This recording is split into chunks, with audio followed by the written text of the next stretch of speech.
right, what did we think about Thor Love and Thunder for part 4? Not part 4 of Love and Thunder, but part 4 of Thor. Yeah, I had the same problem with the Doctor Strange movie. The title was very, okay, whatever. Yeah. I need to know which number it is. I like Love and Thunder. It's a good title. Yes, it is a good title. Yeah. What did you think? I enjoyed it. I tend to enjoy the Thor movies. They are pretty. Yeah, they are. They're relatable, and everyone does a good job. Yeah. I liked that they put in modern characters, as in a trans character, and I mean, I understand a lot of people complain that it's artificial, but I think they did it quite naturally because. Diverse people meet, and you have diverse people. Who was the trans character? The now son of Heimdall. Oh yeah. I missed that, and then you told me afterwards. So it's like, okay. I haven't rewatched the previous movies to see if the son was a daughter in the other one, but there were kids in that other one, and I thought it was. By including it, but also not showing the previous incarnation of the person, because that is a thing.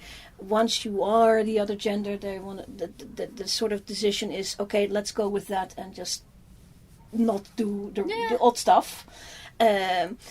So they did name the old version of the same person, but then completely went with the new version. With the chosen version. So somebody like me who's not following it very closely just kind of...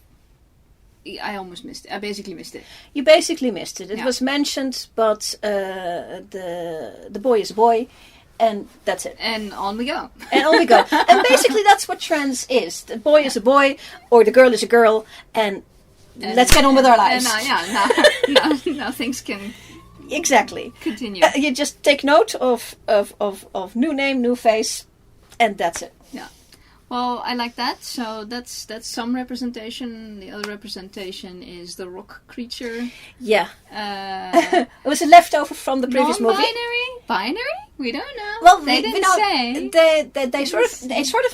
They're sort of putting him in the gay category because he's sort of identifying as a him. He has a low voice. Everyone refers to him as him. We don't know if rock creatures have low voices as non-binary. It's a rock creature who female. procreates by going together, going to a lava pit, and then manifesting a new version. So the gender doesn't even come into it. But this creature is very simple in certain things, and I don't think he cares about genders at all. So if he's gay, it was nice that they put him... You don't know whether somebody's gay just because they fall in love with somebody of the same sex. Because they could still be like any other LGBTQ spectrum. He referred to his new partner as also he. Yeah. That is all we know. It's just a gay relationship, but we don't know if then the people involved are gay. Well, since they aren't people... They could be bisexual, they could be... And they are not... They are not people! Well, they are people, they're just not human people. Exactly! So the whole thing doesn't apply, and we're yay on the whole rock creature finding love. Exactly. So love. It's the love part of the Love and Thunder. So it's the LGBTQ plus category. He's definitely plus. Yes, he's rock creature. I mean, if we ever met a race of rock creatures, then we'd have to make some... We'll ask that question. Yeah. We'll say, okay, did that actually represent you the way you wish to be represented in this movie? and then he's going to answer, what you on about? Because it's that kind of creature. It's like, what? Why are you even asking this question? And the other one was, of course, the bi character, which is sort of... I had to look up that she's supposed to be bi. That's what I'm saying. You can't tell from like one interaction with somebody. Yeah. So that's Valkyrie, King Valkyrie, which is also... King Valkyrie is female, and kisses the girls and apparently the boys, but they didn't have time to actually have her kiss the boys, so Maybe she basically only kissed the girls. I don't remember her. The thing is, people don't go around kissing people all the time. Exactly. The fact that you're bi doesn't mean that you're kissing everybody. No. And the fact that just kissing a woman doesn't mean that she's a lesbian. She will still remain bi. And she's kissing a woman.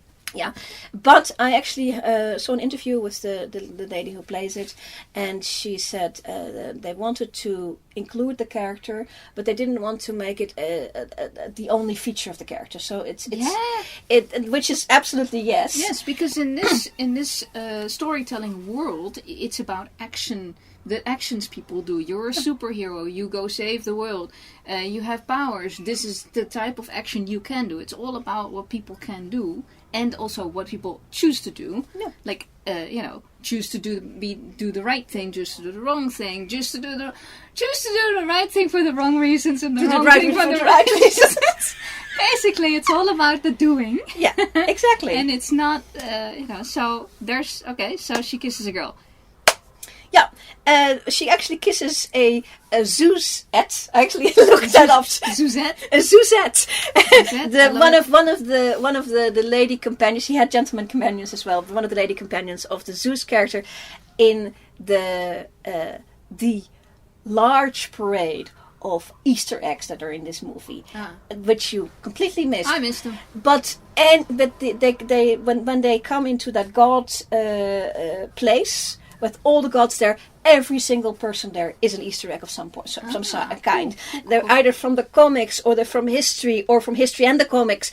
And the versions of them, it was so chock-a-block with Easter eggs. And the way that is well done is that I didn't recognize any of them. I didn't even know that I was looking at a thing, and I wasn't missing anything either. I was just happy watching what I was watching. So it works from both ends. It's very well done. And it's good for the people who are familiar with the comics, because they can pick out all these people. And if you have read a couple of the comics, you can pick up a couple of people. And if you've read them all, which that's a lot.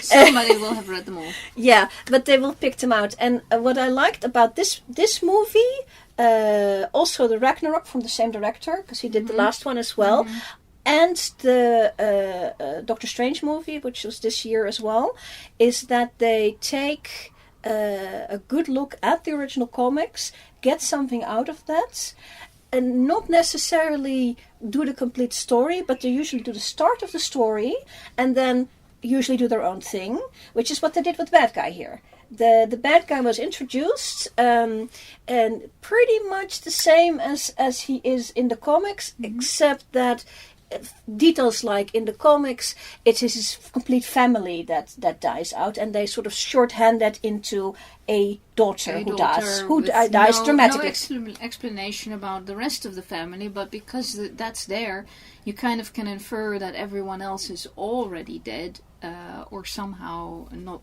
longer part of that world. Yeah, and very craftily they put that together, give it a shorthand, give him in maybe 2 minutes, give the guy a good send up towards being the baddie of the movie. And I love to begin with that, because we know Thor, we know the regular characters, and if we don't, we would recognize that they're going to be a thing because Thor is interacting with them. This just started straight out a desert planet.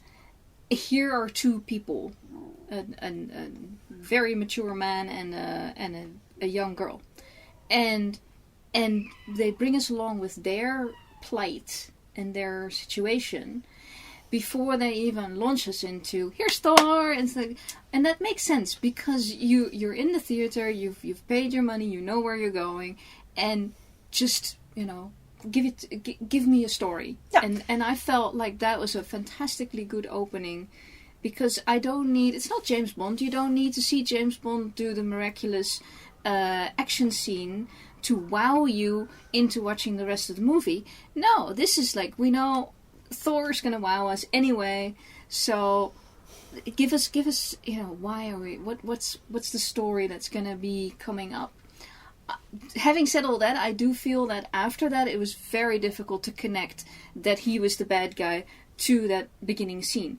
That was hanging too much on that you know that this is going to be a bad guy, because from the end of that scene where he takes up that sword, I had no clue that he was going to be a massive bad guy. I was just like, oh, interesting. Yeah, they did miss. What I noticed is that first scene with the bad guy, before he became a bad guy, and the girl, was actually before the Marvel logo, which has sort of annoyed me, because when you go to the cinema, you get the Marvel logo come up, and then that was confusing. And I was actually with not just with with Peanut Gallery, but also with somebody else, and I who was not that practiced at watching these kind of movies, and you have to give him some of the shorthand, and the shorthand usually is, the movie is going to start once the logo has been, and this case it was not so. I agree with that was unexpected, and I was like, are we still watching trailers? Is this what is this? And then because it was slow, after about 30 seconds I was like, okay, I think we're now in the movie. But they shouldn't need to give you that uncertainty. They really should just say, do the Marvel logo, boom, then boom, do your boom, movie, and then you can do a calm scene after that. And maybe they felt they couldn't. Marvel, here's a tip to improve your movie making. The next thing they did was very right, because yes, we know Thor is always a good view, but there's a lot of things that happened. He's been, I think, like in eight movies now. So this is number 8.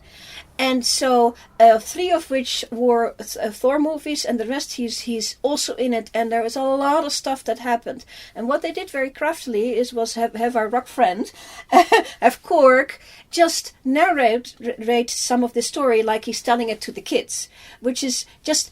Yes, we've seen all this, but we are reminded. But people who haven't seen it they may not be able to follow it quite as quickly, but they realize, a lot has happened. And one of the things that has happened, and they do gloss over it altogether because, the stigma of that, he had a nervous breakdown. After stuff went wrong in Infinity War, he had an actual nervous breakdown. In the form of Thor, who is indestructible, that sort of manifests itself as in a thunk, and he lets his hair grow, and he grows a beer belly, and because he's indestructible, because he has no physical aspect to having a breakdown. But that's what a breakdown looks like. Mm-hmm. They lost in a big way, and he couldn't take it. Mm. And it changed him, and they did put it in the recap that this happened. They make a bit of fun of it because they make fun of a lot of things. It's very blip-forty. Yeah, exactly. But it reminds you that these things happen. A lot has happened in his life, and that is where we start with this movie. This Thor has had a lot happen to him. Yeah. So he actually needs to be perked up a bit in this movie. He needs to find himself again. I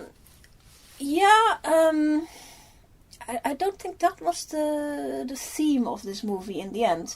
Well, it's Love and Thunder. I think so, because he makes a new family at the end. Yeah.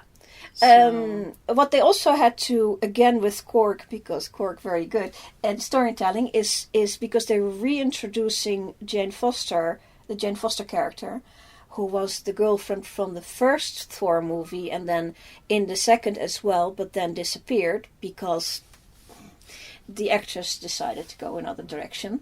It's not a good reason, and the fandom was really pretty angry with her, but she came back in Endgame. She had a significant cameo in that, and now she came back for this movie, and they had to show because the actress wasn't available when she should have been, to show why these people really, really like each other and why would they want to come together. So they do that. They do a whole bunch of fun. They had fun together, and I like that. Yes, we love watching that. I mean, what does a god of thunder, who is a bit thick, because he is a bit thick, and an astrophysicist, what do they do together? They go roller skating, of course. I like that. Yeah. So that was fun. And setting up this story, which was less fun, the story itself, the premise. I did look it up afterwards, but the whole Lady Thor and disease is an actual comic strip beforehand. Mm-hmm. So they didn't come to this gratuitously, if you know what I mean. No. It is unfortunately the second time they've done a plot like this in this universe, and the first time I've looked that up, it is gratuitously. Right. It was just to get sympathy, empathy. And the character tearjerkers. in the comics does not have that storyline. It's just in the movie. Mm. In this, she is legitimately in the comics. She has the storyline, and it is a good storyline, but it's not. Really, it's not. No. It's really not. And it's also It's really not. I mean, can you please not have a human woman, become a superhero, and then give her human woman problems that aspect of superhero-ness can't solve? That's just another way of slaying down the women. Or just don't keep killing your mothers and your sisters and your girlfriends, because Thor, the first woman to die in his life was his mother. She was murdered. And she was very much in the woman role. She wasn't really establishing herself as a superhero either. So within the family dynamic where everybody is a superhero, she is just the homebody.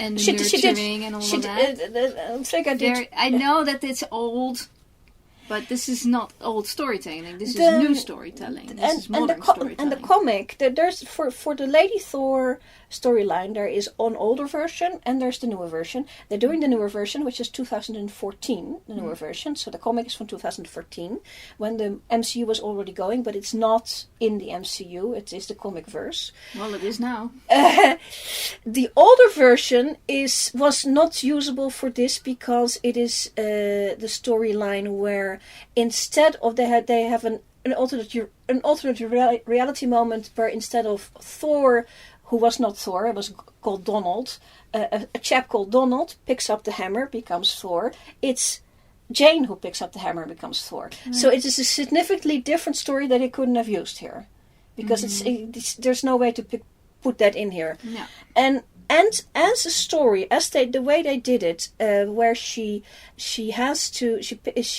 becomes ill, decides that she wants to try another venue accidentally. She runs into she's drawn towards the hammer and she picks it up, finds that she has options. It's not an option for continuation, but it is an option of how I'm going to go out. It's not a great storyline, but it's better than the one they used in the Garden of the Galaxy. It's a bad one. This is the good version. Mm. This is already the good version. Mm. But I would appreciate if you didn't do the version at all. Don't do it again. Don't do it again. This is now done. Do not do it again. It's been done. We had empathy, we had sympathy, and we really would like not stuff like that to... And it was well done, but this story, it's a done deal. Don't do it again. The only thing that I think was well done about this is that at the end she chooses to save the kids because she's the only one who can. Because without her, Thor would not have been able to hold the fort. Yes. And even with her, it was going to be difficult. But the sacrifice of a person saying, I'm going to do this because literally the need of the many, and if she's gonna die, see, the thing is, I don't need that whole she's in the hospital and dying of very human things in this supernatural world where everybody has everything. Yeah, and the other thing that I really object to is that they picked this particular disease. Yeah. And they actually had an option of if there you are go, many things people can die from. Exactly, and she could have died from an in-universe disease. She was in Thor: The Dark World. She was taken over by this ether thing, and they actually took her to Asgard, and they said, "Oh, she's going to die. Why bother doing anything about it?" Yeah. She could have died from complications of that, which it would have been an in-universe. I do have to say on the plus is that they didn't specify in this movie. It was specified in the comic exactly what the disease was.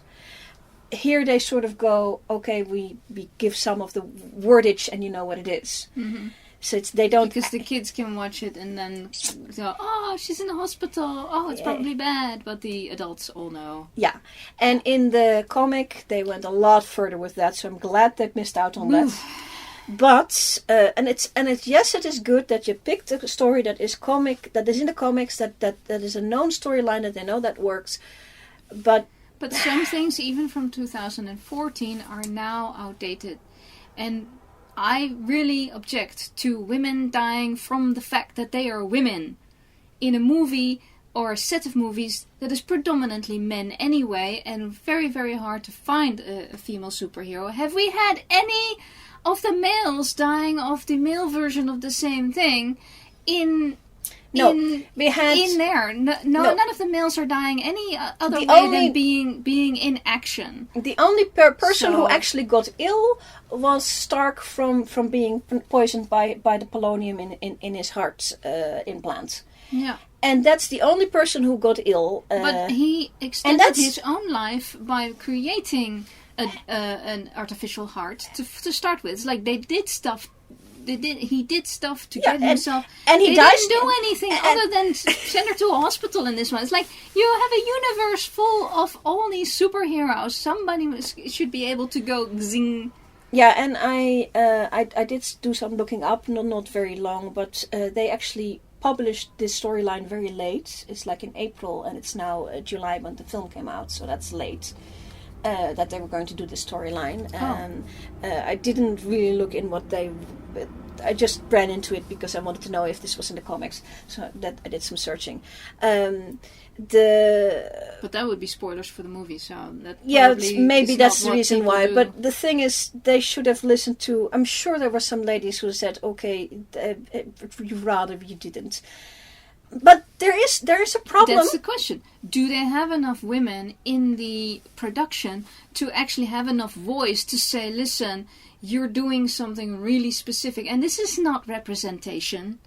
Representation is if her mother is in the hospital and they find something to cure her with. That's representation. This is just gratuitously slaying our women. It is representation of something that is not us, because what it represents is all the boys whose mothers are in hospitals. That's who it represents. Well, so the first person singular viewer is always going to be a 15-year-old boy. Yeah. And I object to that. However, there is another problem with it, not with this, but the problem they had is that the Thor character is very difficult to write any other than he bashes people over the head kind of story. The good stories are few and far between, because Thor and Iron Man and Captain America are all pretty old properties. Male in his thousands, male in his 40s, male in his 30s. Yeah, that also, but they are from the comics. They are not the prize-winning comic properties. Oh, Captain America is. No, he was in the 40s, and then he disappeared. They couldn't. After the war was over, they continued his storyline by inventing a Hydra, so Nazis by any other name, and then it sort of... But it got boring, because you're telling the same story over and over. And Thor has the same problem. I actually, when they...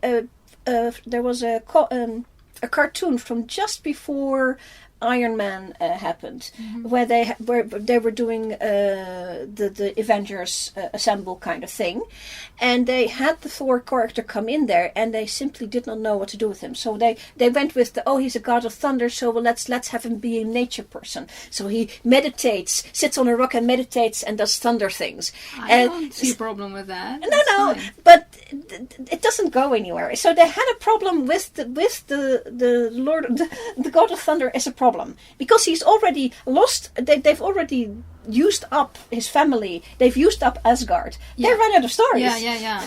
Everything is kind of like falling apart behind him. But there's no more storylines left. On top of him, even. The Loki is that, which Loki was... Well, you've done all the big storylines already. We are 22 movies into this. Wow. More. 4, 5, 25 movies? I don't know. Somebody like that. Keep count. And so, coming to this storyline, which is... It is a good storyline, except that they should have gone with the ether as the culprit for her being in hospital. Yes. And not... with the C word. Now that is a completely different thing. If the fact that she was involved with these supernatural not higher powers, but powers. super powered up things, I wouldn't be surprised if a human gets squished. Especially since she already picked up the. She was invested by the ether in Thor: The Dark World in Thor 2. And it possessed her, and they took her to Asgard, and then they said, "Oh well, we can't. She's going to die of it, so why bother? She's mortal. Why bother doing anything about it?" And they didn't realize it was really bad, and then it got taken out of her, and she went home. But and that could leave a problem. That could leave a problem. That would have been a good way of doing the story as in the comic, taking that part out, because we don't want to see that. We don't want to see that. Not this way. This is not done well. It was done. It was still as much as it wasn't done well. That the fact that the premise. It was done really well. Presented very well because it is viewable by mostly anybody. What I like, unless you maybe are traumatized by or triggered by the subject to start with. What I liked about it is that the central theme of this movie is making your own choices, having agency. Jane gets her agency back. She has lost her agency because of her predicament. She gets it back because she makes her own choice, and Thor lets her do that. And then when they get to the back battle scene, they have all this bunch of kids which are squished in the middle of this storyline, and he basically gives them the chance of their own agency by empowering them, and that it's about agency. And what Thor does very well, and that is, I think, a basic thing of Thor. Thor is, in a way, very passive. But he knows when to step back and let other people get on with it. He believes, because he is an Asgardian, he believes that dying in battle is a great good. So he was upset about what happened to Jane, but in a way, this is the best scenario for an Asgardian person, because she also goes to Asgardian heaven. She goes straight to Valhalla. That is what an Asgardian would want. I mean, yes, he is upset that Loki is dead. Yes, he is upset that Frigga is dead. But they all died in battle, and as such, he is less upset about it. Yeah. Because life, as for people who live 5,000 years, life is still very finite. You go to battle, you can die any time. They go to battle all out, expecting to die. He picks up Sif along the way, and she's lost an arm, and he picks her up, and she says, "Oh, does it matter? Leave me here. I'm going to die. I'm going to go straight to Valhalla." And he says, "You didn't die in battle. You should probably stick around for a bit." And she says, "Okay, I'll stick around for a bit." So we have Sif back. So he has one female back. Thank you. Only due to the fact that the actress was not available in the last movie to get killed on Asgard. So we got a girl back. Great. Yeah. But agency is the central theme of this movie is agency. And also because Thor, everybody around Thor dies. He keeps on living. Yeah. And he has to deal with that. This is difficult. Yeah. This is really, really causing him problems. Yeah, so at the end, to create a new family with the girl is it's a super happy ending. Pancakes were involved, bad pancakes, And it doesn't matter. She's super too, so she can eat whatever garbage she makes. She can eat just fine. Yeah, and it's a lot of promise for the future. It's like, okay, what is this going to mean for the next movies? Where is she going to fit in? What are they going to do? So very cool. Yes. Yeah, there was a lot of. Like I said, there was a lot of Easter eggs in it. There was some Easter eggs that were less obvious. A whole bunch of kids that were there. They were the daughters and sons of CROWE and Christian Bale, who played the bad guy. His kid was there, and HEMSWORTHs have like a whole bunch of kids. They were all there, and the kid that is still unnamed, the kid that ends up with, which people have called Love, because you have to call it so, because he's Thunder and she's Love. So I mean, Jane is also Love, but she's Love. So they've called her Love. Is actually a Hemsworth kid. Oh. She's a daughter Hemsworth. Yeah. That's cute. India Rose. I wrote it down. India Rose. So she is in there for the long haul. The reason I like these kids here, because I'm really, on the whole, I'm against child's acting, is that they didn't have a big role, and they were all and they were in a group. And the moment that he does the thing where he basically says, grab something and I'm going to empower that, and they all run and they all come back. I mean, it's like he's like a kindergarten teacher. He's just awesome, like kindergarten cop. That's that vibe, which is just absolutely delightful. Yeah. And the little kid that held her bunny, and then the bunny gets zapped, and then she can like. And she can hold up the bunny, and the bunny shoots lightning from her eyes to. It's so cool. That was so much fun, and these are all the kids from that are going to be on set anyway, because their mothers and fathers are working there. Yeah. So there's and no. I approve of that. Yeah. I approve of having the kids visit the parent. Not visit, but you have of course childcare on set, but. They did in Dr. Quinn Medicine Woman, they basically set the whole thing up because Jane Seymour had kids already in school. And so she's like, we need to set it up so that my kids can come after school and be here on set. And by the time they were 6 years in, it's like and there were all a lot of new kids. And there was a baby, and there was a triplets that played the baby, and then there was her own twins that she had when she was actually pregnant. Yeah. I'm not kidding. If you're on set 7 years, you're going to make babies. The stories where they were all passing babies around when they were in between scenes. So that's great. It takes so many months. And I don't really approve of parents being away from their kids a lot. I mean, it's not on me to approve or disapprove, but basically, if you can avoid it. I know these jobs are long hours, and they go away, and then they come back to the family, and the kids are probably like, well, yeah, you're here now, but where were you all week? And basically, Not all week, weeks. Or weeks. Because it's usually far away. It's usually somewhere else. So it's like interrupting the kids' lives it's great that all of that's possible. However, if you can kind of like make things kid friendly, and aren't these people Disney? They are now. Disney yes. should actually have policies. I don't know anything. No, about Disney, if they have, the policies are not good enough because they're American policies. But Dutch policies are way stronger than this. This is a good shift towards something. If you look at this movie, the locations where these kids are, they are either at the Asgard set, which is Norway, but it's probably New Zealand. Yeah. Should be New Zealand. I'd have to look it up, but I think it's supposed to be Norway. It's way too sunny for Norway. It's supposed to be Norway. Norway is summertime. That's just summertime. It's always summertime in New Asgard. Or they are on a stage in the far away. So it is either, which is probably also standing in New Zealand, studio in New Zealand. So in actual locational places, it's either outside New Zealand or inside New Zealand. Yeah. So they didn't have to go far.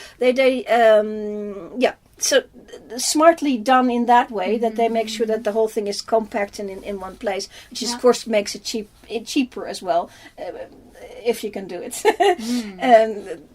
But I think that was a good choice, and they set up a possible future storyline in Thor thoroughly pissed off Zeus and some of the other gods. So there's that. He can because Thor is with the hammer or with the axe is bang on heads. And that's what he does best. So getting him there is a good idea. You need to invent new bad guys because basically the major storylines are like now way in the past. They were promising if you sit through the ending and then sit through the tag and then there's another tag. They are implying that there can. Are we spoilering? We're spoilering. We're spoilering. Hit pause if you don't want. They're implying that the next set of people to go up against would be the Greek Pantheon. Yeah. So Russell Crowe as Zeus. Is it? Yes. Okay. As he's getting a little bit more rounder in the face. So. Oh, I didn't recognize it. But it was Russell Crowe. And then it'll be fine. There's a dude as Hercules, and I'm like, okay, I gotcha. That's gonna be our next bad, or with Hercules as the little bad and Zeus as the big bad. Yeah, or bigger bad. Yes. Well, so we'll see if that's gonna happen because they do have to follow through on that. If they want to do that, I think that then you have. They did it in XENA. They basically said, "Oh, we have the Greek Pantheon," and they were also killing off their Greek Pantheon. They have to make it interesting. interesting. And then they have to kind of like open it up. Let's do all the other pantheons, and they did that for a while. Stargate SG-1 did that as well. It's like let's put all the pantheons in, and then basically they kill off gods as time goes on, and then you end up in a different era. So that probably won't happen to this because this is already now. They need a bad guy and they need also another story element. Like here in the Lady Thor, the central theme, the previous one had, like from the comics in Ragnarok, they had, other than the Ragnarok itself, the end of Asgard, they had straight from the comics, the whole Hulk in an arena battling people. That's straight from comic. So they're going to go look for another thing that is straight from the comic. Because now they have the bad guy, they don't have to take that from the comic. But they had in this movie they had the bad guy from one set of comics, and they had the Lady Thor from another set of comics, and then they had the overall storyline of the new Asgard and King Valkyrie, and also little details like when Thor gets stripped, he has a tattoo on his back that says Loki R.I.P. Rest in peace. Oh. So that sort of thing, they're very. It looks like they're very conscious of not forgetting the past, and so they have to take the how it goes on with new Asgard, how that goes on towards an overall big bad, because there is no at the moment. There used to be a Thanos coming for a very long time. That's been done. Now, what is your big bad? Mm-hmm. And in this Thor movie, they are not saying that there's more in the Doctor Strange movie, and there's more in the Loki thing. It's probably going to be a multiverse plot, but Thor is thick.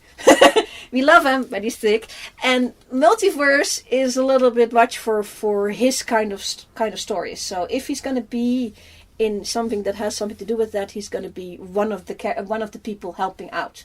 But he may be like he was in the Infinity War. He may be the person who says, "Okay, that's the bad guy. Go Clobber," and he goes, "Yes." He goes, "Yes, go Clobber."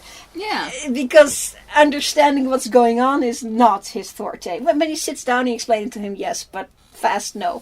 He's a little thick. I like him, but we like him because he is an everyman. Yeah. And a very powerful everyman. Yeah.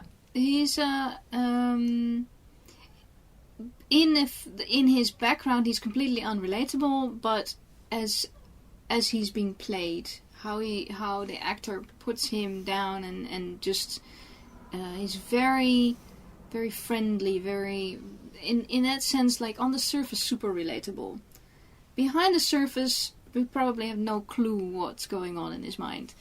But he makes for like a friendly, friendly huggable giants. Yeah, it's like our neighborhood neighborhood Asgardian god. Yeah, exactly. Yeah. So this is a good movie, a straight up a good movie. We have some nigglies, but the as a movie, this is a good movie. Yeah, I enjoyed it. Go see it. And that's our opinion. Yep, and we're sticking to it.